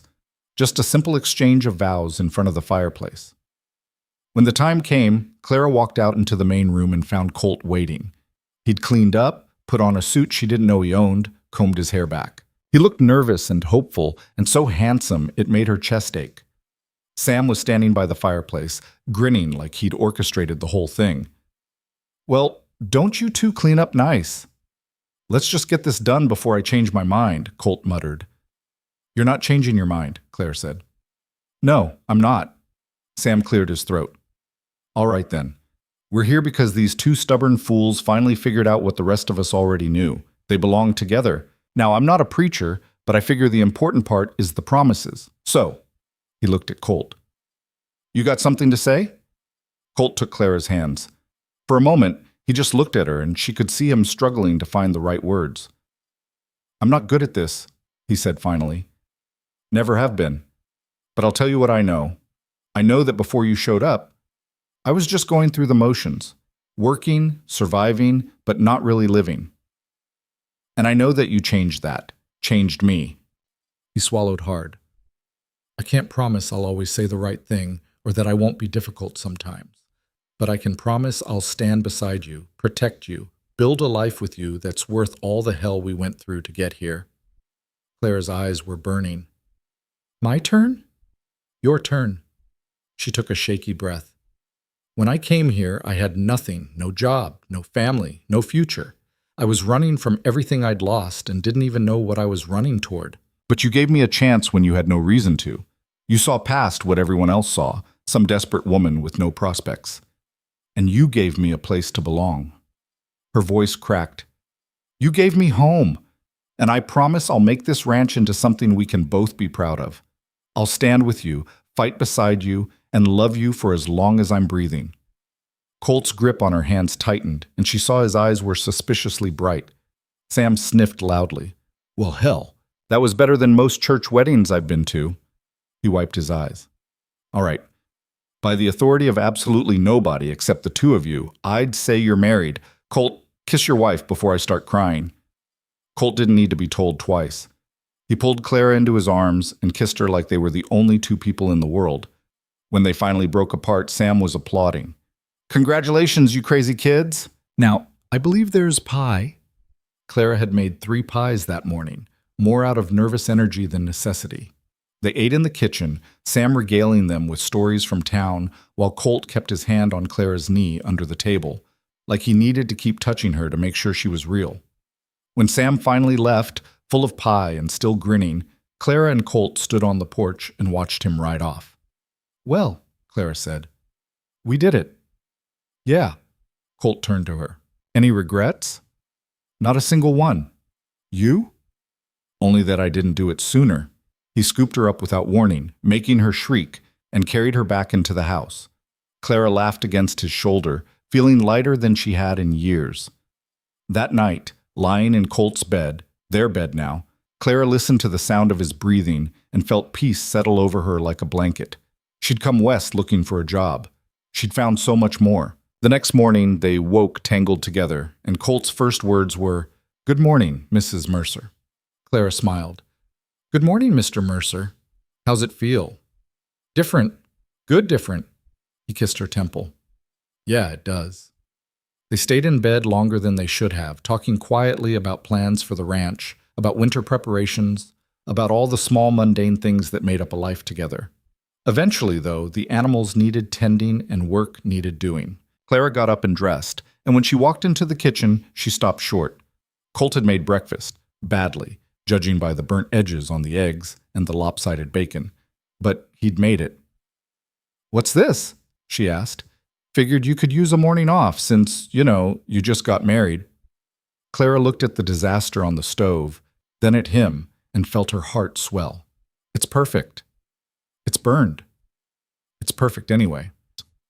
They ate together, and if the food was barely edible, neither of them cared. After breakfast, they worked side by side, repairing a section of fence, mucking out the barn, checking on the cattle. It was ordinary work, the kind they'd done 100 times before. But now it felt different. Now it felt like building something together, not just surviving separately. Over the next few weeks, word of their marriage spread through town. The reactions were mixed. Some people seemed relieved that they'd made it official, as if marriage somehow made their relationship respectable. Others were even more scandalized, as if getting married proved they'd been improper all along. Clara stopped going to town unless absolutely necessary. Colt went alone to pick up supplies, and she could tell by his expression when he came back that people had been talking. But he never told her what they said, and she didn't ask. Instead, they focused on the ranch. Clara expanded the garden, planning for vegetables that would last through winter. Colt reinforced the barn and built a better smokehouse. Together, they turned the place into something more than just functional. They made it thrive. One afternoon in late September, Clara was preserving tomatoes when she heard a rider approaching. She wiped her hands and went to the window, then froze. It was the sheriff. Colt was out checking the north pasture. Clara was alone. She briefly considered pretending she wasn't home, but that felt cowardly. Instead, she dried her hands, squared her shoulders, and opened the door. The sheriff dismounted and tipped his hat. Mrs. Mercer. The title still sounded strange to her ears. Sheriff, what can I do for you? Is your husband home? Not at the moment. Can I help you with something? He hesitated. Maybe you can. I wanted to talk to you both, but, well, perhaps it's better this way. Clara's stomach tightened. Talk about what? About what happened with the Dawson gang. We caught them. They're being held in the territorial prison. That's good. It is. But during the questioning, some things came to light, things I thought you should know. He shifted his weight. One of them talked about the night they came to your ranch, said they'd been told there was a woman here, a woman worth taking. Ice slid down Clara's spine. Told by who? The sheriff's expression was grim. Margaret Winters. Clara stared at him. What? Apparently she'd been talking around town about you and Colt, about how improper it was, how someone needed to do something. One of the gang members overheard her in the saloon. Took it as, well, as an invitation. Clara couldn't breathe. Margaret Winters had nearly gotten her killed, had nearly gotten Colt killed. And for what? Moral outrage? Jealousy? Does she know? Clara asked quietly. Does she know what she did? I told her this morning. The sheriff paused. She's devastated. Says she never meant for anything like that to happen. That she was just talking, just expressing concern. Concern? Clara's voice was flat. She was expressing concern that nearly got us murdered. I know, and I'm sorry. I should have shut down that kind of talk before it got out of hand. Should have... He stopped, shook his head. A lot of us should have done better by you and Colt. Clara looked at him. This man who judged them, warned them, treated them like a problem to be solved. And now he was standing on her porch, hat in hand, admitting fault. Is that all? She asked. No, I also wanted to say... He cleared his throat. You and Colt did good that night. Most people would have folded. You didn't, and I respect that. It wasn't much, but it was something. Thank you for telling me, Clara said. The sheriff nodded and mounted his horse. Before he rode off, he turned back. For what it's worth, I'm glad you stayed. This place was falling apart before you got here. Now it's something. After he left, Clara stood on the porch, trying to process everything he'd said. Margaret Winters, the woman who'd acted so righteous, so concerned for Clara's soul, had nearly gotten them both killed with her gossip. She should have been angry, should have been plotting revenge. But mostly, she just felt tired. When Colt came home that evening, she told him everything. He listened in silence, his expression growing darker with every word. I'm going into town, he said when she finished. Colt, no. I'm not going to hurt her. I just want her to look me in the eye and know what she did. And then what? She'll apologize? She'll take back her words? Clara shook her head. It won't change anything. It'll make me feel better. No, it won't. It'll just give her more to talk about. Clara took his hands. Let it go. She has to live with what she did. That's punishment enough. Colt looked like he wanted to argue, but after a long moment, he nodded. All right. For you, I'll let it go. Thank you. He pulled her close, and they stood there in the fading light, holding each other. Clara thought about how far they'd come, from strangers to partners to this, a married couple standing strong against everything the world threw at them. We're going to be all right, Colt said quietly. Aren't we? Clara pressed her face against his chest. Yeah, we are. And for the first time since coming west, she actually believed it. October came in cold, the kind of cold that made Clara's breath fog in the mornings and turned the water in the basin to ice overnight.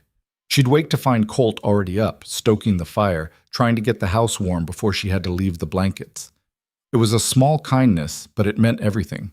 The ranch had changed over the past months. The garden beds were mulched and ready for winter. The barn was stocked with hay, the smokehouse full of preserved meat. Clara had organized the pantry until every jar and sack had its place, labeled in her careful handwriting. Looking at it all, she felt something she hadn't felt in years: pride. You've been busy, Colt said one morning, surveying the rows of canned vegetables. Had to do something with all those tomatoes. Most people would have just made sauce. I'm not most people. He smiled, that rare, full smile that transformed his whole face. No, you're not. They were eating breakfast when Clara felt it, a wave of nausea that came out of nowhere. She set down her fork and pressed a hand to her stomach. You all right? Colt asked. Fine, just... Another wave hit, and she stood quickly. Excuse me. She made it outside before she was sick, leaning against the porch railing while her stomach heaved. When it finally passed, she straightened and found Colt standing behind her, concern etched across his face. How long has this been happening? It hasn't. This is the first... Clara stopped, her mind racing back over the past few weeks. The exhaustion she'd attributed to hard work, the way certain smells made her queasy, the fact that her monthly courses were late, very late. Oh, she said softly. Colt's eyes widened. Are you? I think so. Clara looked at him, half terrified, half elated. I think I might be pregnant. For a long moment, Colt just stared at her. Then he crossed to her in 2 strides and pulled her into his arms, holding her so tight she could barely breathe. You sure? His voice was rough. Not completely, but all the signs... She pulled back to look at him. Are you happy about this? Happy? He let out a shaky laugh. Clara, He stopped, seeming to struggle for words. I never thought I'd have this. Any of it. And now... His hand moved to her stomach, tentative. Yeah, I'm happy. Clara felt tears prick her eyes. Me too. They stood there on the porch while the sun climbed higher, holding each other and trying to wrap their minds around this new reality. A baby. They were going to have a baby. Over the next few weeks, Clara's suspicions were confirmed.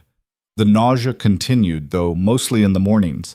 Her body started changing in small ways, her breasts tender, her waist thickening slightly. Colt watched her like a hawk, insisting she rest more, work less, take better care of herself. I'm pregnant, not dying, she told him, after he'd forbidden her from carrying water to the garden. Don't care, you're not overdoing it. Colt. Clara.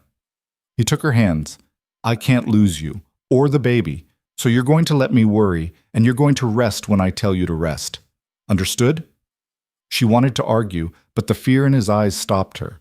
He'd already lost so much in his life. She couldn't fault him for being protective now. All right, she said, but I'm not sitting around doing nothing. Didn't expect you to. They settled into a new routine. Clara still cooked and managed the house, but Colt took over the heavier work, hauling water, chopping wood, tending the livestock.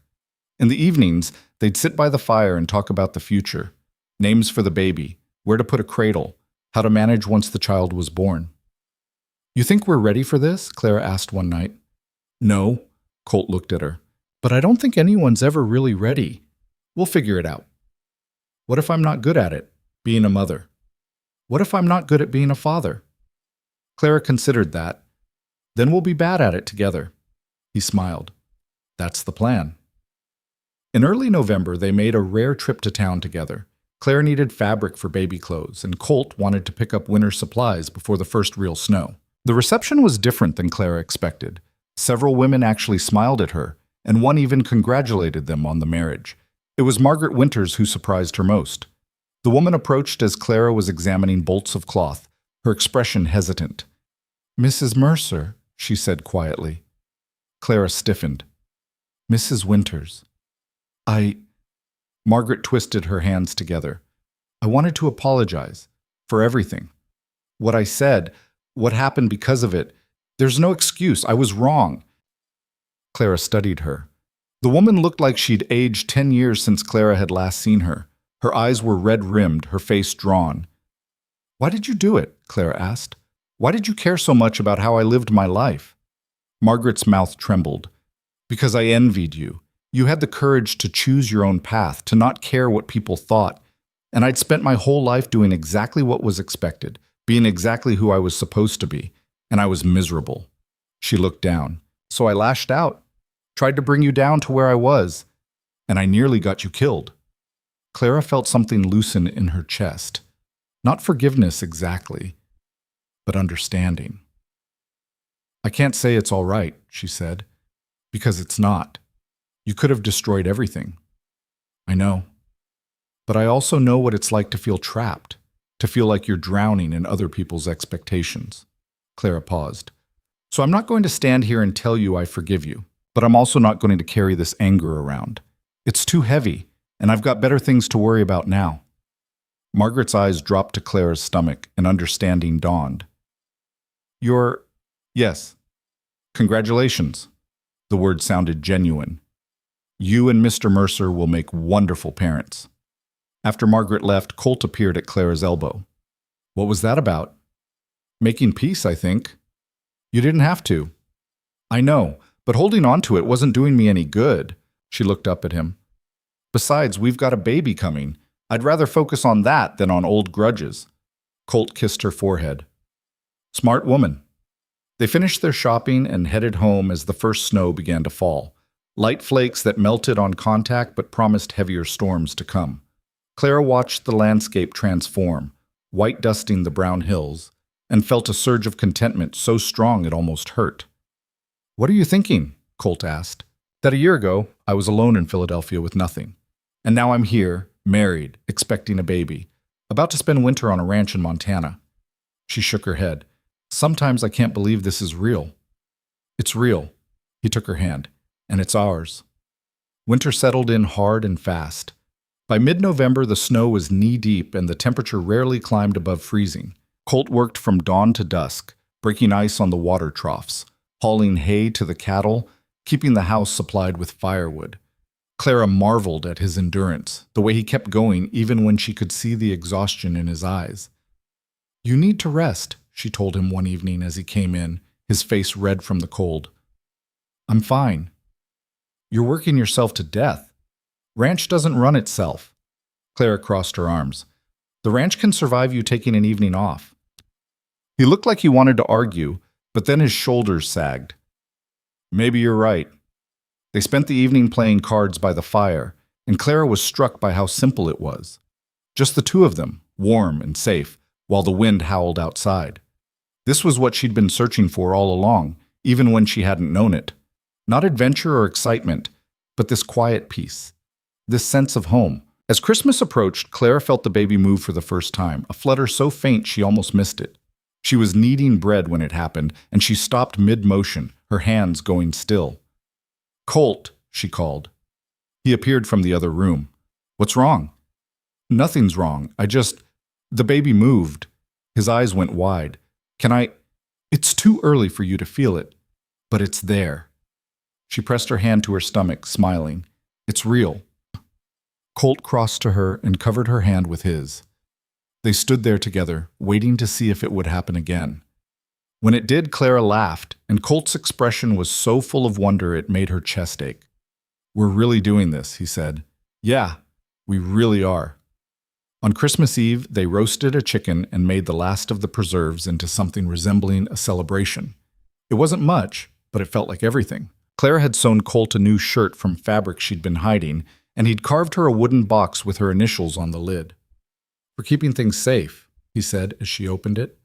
Inside were 3 bullets, the ones she'd had that day in the canyon, the day they met. She looked up at him, confused. I kept them, Colt said. After that day. Figured they were important somehow. He shrugged, looking uncomfortable. Guess I knew even then that you were going to change everything. Clara felt tears spill over. You're not as bad at romance as you think you are. Don't tell anyone. Got a reputation to maintain. They spent the evening talking about the baby, about spring plans for the ranch, about all the small ordinary things that made up a life. And Clara realized that this quiet contentment was worth more than any grand adventure. She'd come west running from one life and stumbled into another, a better one. In January, Sam Briggs rode out to check on them, his horse struggling through the deep snow. Clara made him coffee and pie while he and Colt talked about the winter, about cattle losses, about the outlaws who'd been captured and sentenced. Whole gang got 20 years, Sam said. Some of them more. Judge didn't go easy. Good, Colt said flatly. Sam glanced at Clara. Word around town is they're expecting a little Mercer come summer. Clara smiled. Word travels fast. It does. And for what it's worth, most folks are happy for you. The ones who aren't, well, they weren't going to be happy no matter what you did. I've made peace with that, Clara said. Good. Because you two have built something real here. Something worth protecting. Sam paused. Speaking of which, I wanted to ask if you'd thought about taking on help. Spring's coming, and with a baby on the way, we'll manage, Colt said. I'm sure you will, but you don't have to do it alone. There's a young fellow in town just lost his parents. Good worker, needs a place. I thought maybe... We'll think about it, Clara interjected before Colt could refuse outright. After Sam left, she turned to him. We should consider it. Don't need help. Don't need it, or don't want to trust someone new. Colt was quiet for a long moment. Both. I get it. But if we're going to grow this place, make it something we can pass down to our child, we can't do it all ourselves. She took his hand. We don't have to decide now, but think about it. He did think about it. And in late February, when the young man Sam had mentioned showed up looking for work, Colt hired him. His name was David, and he was 18, gangly and earnest and willing to work hard. He reminded Clara of herself that first week, desperate to prove his worth, afraid of making mistakes. She and Colt taught him together, showed him how the ranch ran, and slowly he became part of their operation. It felt good, Clara realized, to build something bigger than just the two of them, to create something that could last. By March, Clara was heavily pregnant, her belly swollen and her back aching constantly. Colt hovered even more than before, barely letting her lift anything heavier than a spoon. She found it equal parts endearing and infuriating. I can still cook dinner, she told him when he tried to take over. I know, but you shouldn't have to. Colt, I need to do something. I can't just sit around for the next 3 months. Why not? Because I'll go crazy. They compromised. Clara handled the lighter tasks while Colt and David managed the heavy work. And on the rare days when Clara admitted she was tired, Colt would sit with her by the fire, reading aloud from the newspaper or just holding her while she dozed. One evening in early April, they were sitting on the porch watching the sunset when Colt said, I want to show you something. He helped her up, no easy feat given her size, and led her around the back of the house to the ridge overlooking the valley. The sun was setting, painting everything in shades of gold and orange. Below them, the ranch sprawled out, the house, the barn, the fields slowly turning green. It looked like something from a painting. This is what I see every morning, Colt said. This is what I'm building, what we're building. He turned to her. And I wanted you to see it too. All of it. Everything we've made.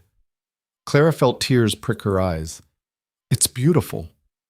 Yeah, but he was looking at her, not the view. It is. Colt, I love you. The words came out rough, like they'd been dragged from somewhere deep.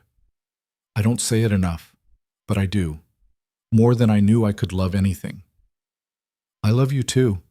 Clara leaned into him as much as her belly would allow. Even when you're being overprotective and stubborn. Especially then. They stood there watching the sun disappear behind the hills, and Clara thought about how far they'd come. How much had changed since that day in the canyon. She'd been running from death then, running toward nothing. And now she had everything. In May, as the weather warmed and the first green shoots appeared in the garden, Clara's time came. She woke in the middle of the night with a pain so sharp it stole her breath. Colt was up immediately, lighting lamps, sending David to town for the midwife. The next 12 hours were the longest of Clara's life. The pain came in waves, each one worse than the last.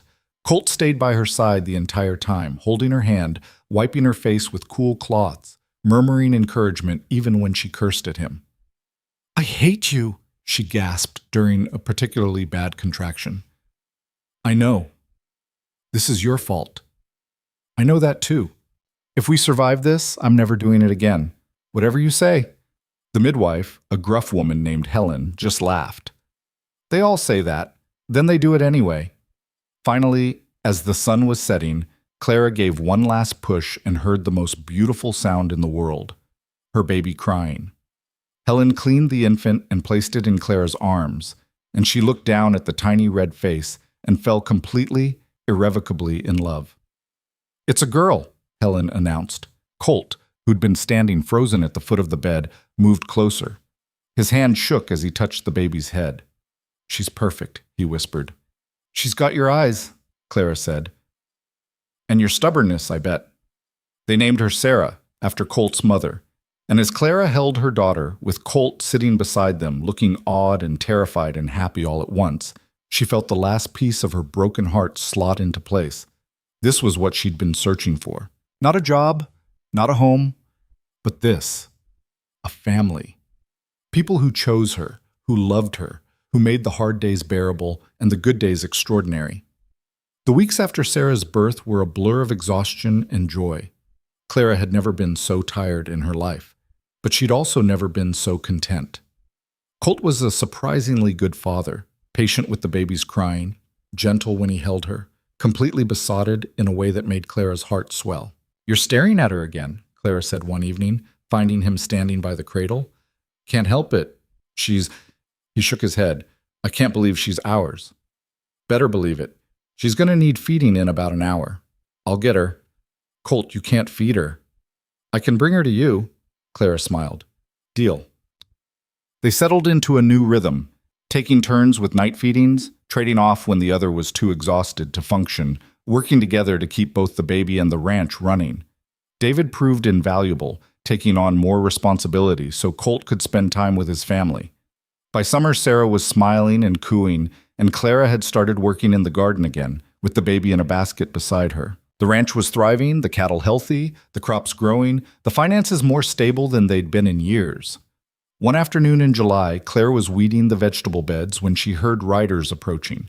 She looked up and saw the sheriff, accompanied by a well-dressed man she didn't recognize. Colt appeared from the barn, wiping his hands on his pants. "Sheriff, what brings you out here?" "Official business, I'm afraid." The sheriff dismounted. "This is Mr. Patterson from the Territorial Land Office. He's here about your deed." Clara's stomach dropped. "Our deed?" Patterson stepped forward. "There's been a dispute about the ownership of this property. A claim was filed suggesting the original sale was fraudulent." "That's impossible," Colt said flatly. "I bought this land fair and square 10 years ago." "I understand, and we'll get it sorted out, but in the meantime, I need to inspect your documentation." Just met man and need in Sheds. They spent the next hour going through papers, with Patterson examining every document while Colt's jaw got tighter and tighter. Finally, the land officer sat back. "Everything appears to be in order. The claim against you has no merit." He looked at Colt. "Your deed is valid. This land is yours." The relief was so intense, Clara actually swayed. Colt caught her elbow, steadying her. "Who filed the claim?" he asked. Patterson hesitated. "I'm not at liberty to say. You're on my land. You just put my family through hell. You'll damn well tell me who tried to take it." The sheriff sighed. "It was Margaret Winter's husband, Frank. He thought, well, he had some notion about claiming abandoned land. Didn't realize you'd already settled the deed years ago." Clara looked at Colt and saw her own thoughts reflected in his face. Even now, even after everything, the Winters family was trying to interfere. "It's handled," Patterson said. "Mr. Winters has been informed his claim is invalid. You won't hear from him again." After they left, Clara and Colt stood in the yard processing what had almost happened. They could have lost everything, the ranch, the life they'd built, all of it. "We need to protect this," Colt said finally. "Make sure it's secure for Sarah, for whatever other children we have." "Other children?" Clara raised an eyebrow. "You said you'd never do it again." "I say a lot of things when I'm in labor." He smiled, then pulled her close. "We're going to be all right. Whatever comes, we'll handle it." "Yeah," Clara said. "We will." That evening, they sat on the porch with Sarah between them, watching the sun set over the valley. The same view Colt had shown Clara months ago, but different now. Richer, fuller. "You happy?" Colt asked. Clara looked at him, this man who'd saved her life in more ways than one, who'd given her a home when she had nothing, who'd stood beside her through gossip and gunfights and everything in between. "Yeah," she said, "I'm happy." And she was. Not because everything was perfect. It wasn't. The work was hard, the winters were brutal, and there would always be people who judged them. But they had each other. They had Sarah. They had this land and this life they'd fought so hard to build. A year ago, Clara had been desperate and alone, running from a future that held nothing. Now she was sitting on her own porch with her husband and daughter, watching the sunset over land that belonged to them. She'd crossed 1,000 miles for a job that didn't exist and found something infinitely better, a place to belong, a person to love, a reason to stay. The frontier was harsh and unforgiving, but it was also full of possibility, of second chances, of the kind of freedom you couldn't find anywhere else. You just had to be brave enough to claim it. Sarah made a small sound, and Clara picked her up, pressing a kiss to her daughter's head. This tiny person would grow up here, on this ranch, would learn to ride and shoot and work hard, would know what it meant to build something from nothing, to stand your ground when the world tried to knock you down. And she'd know she came from people who'd fought for what they had, who'd chosen each other against all odds, who'd turned a desperate gamble into a life worth living. "Tell me what you're thinking," Colt said. Clara looked at him over their daughter's head. "I'm thinking about how we started, about those 3 bullets in the canyon. You still have them, in the box I made you. I know. I look at them sometimes and remember how scared I was, how certain I was going to die." She paused. "And then you showed up. Best decision I ever made, riding into that mess. Best decision I ever made was saying yes when you offered me a job. Even though it didn't pay much? Even though," Clara smiled, "I got something better than money." "Yeah, what's that?" "Home." The word hung in the air between them, simple and true. Colt reached over and took her free hand, and they sat there as the stars began to appear. A family, complete and whole, exactly where they belonged. Winter would come again, and with it new challenges. But Clara wasn't afraid anymore. She'd learned that survival wasn't about avoiding hardship. It was about facing it head-on, with someone you trusted at your side. She'd learned that home wasn't a place you found, but something you built, brick by brick, day by day, with your own 2 hands and a stubborn refusal to give up. She'd come west with nothing and gained everything. And if that wasn't proof that even the most desperate gambles could pay off, she didn't know what was. Sarah yawned and snuggled closer, and Clara felt that fierce protective love surge through her again. This child would never know what it felt like to be unwanted, to be alone. She'd grow up surrounded by love, rooted in this wild land, with parents who would fight the whole world to keep her safe. "We should get her inside," Colt said, getting cold. Clara nodded, but neither of them moved. They just sat there a little longer, reluctant to break the spell of this perfect moment. Finally, Colt stood and helped Clara to her feet. They walked inside together, and Clara put Sarah down in her cradle. The baby's eyes were already closing, her tiny fists curled against her chest. "She's going to be beautiful," Clara whispered, "like her mother. And stubborn, like her father." "We're in trouble then," Clara laughed softly. "Yeah, we probably are." They stood there watching their daughter sleep, and Clara thought about everything that had brought them to this moment. The desperate choices, the lucky breaks, the sheer stubborn determination to survive. She thought about Margaret Winters and her poisonous gossip, about the outlaws who'd nearly killed them, about the town that had judged them, and the sheriff who'd finally apologized. All of it, the good and the bad, had led here. To this room, this baby, this life. And Clara wouldn't change a single thing. Later that night, lying in bed with Colt's arm around her, she said, "I never thanked you. For what? For taking a chance on me, for seeing something in a desperate woman with a trunk full of nothing. I didn't see something. I saw you." He pulled her closer. And that was more than enough. Clara closed her eyes, feeling the steady rise and fall of his breathing, the warmth of his body against hers. Outside, the Montana wind whispered through the valley, carrying with it the promise of another day, another season, another year of the life they'd built together. She'd survived the frontier. More than that, she'd conquered it. Not with guns or force, but with resilience, with love, with the simple, stubborn refusal to let the hard things break her. And as she drifted off to sleep, Clara Mercer, once Clara Whitmore, once a desperate stranger with nowhere to go, felt something she'd never quite felt before. Complete. The ranch would be there in the morning, the work would be there. The challenges and the victories and all the ordinary, extraordinary moments that made up a life. and she'd face them the same way she'd faced everything else, with her chin up, her hand steady, and the man she loved standing right beside her. The story of how she'd ended up here would have seemed impossible a year ago. But the best stories always did. They were the ones where you started with nothing and ended with everything, where you lost yourself and found something better, where you learned that home wasn't where you came from, but where you decided to stay. And Clara had decided she was staying,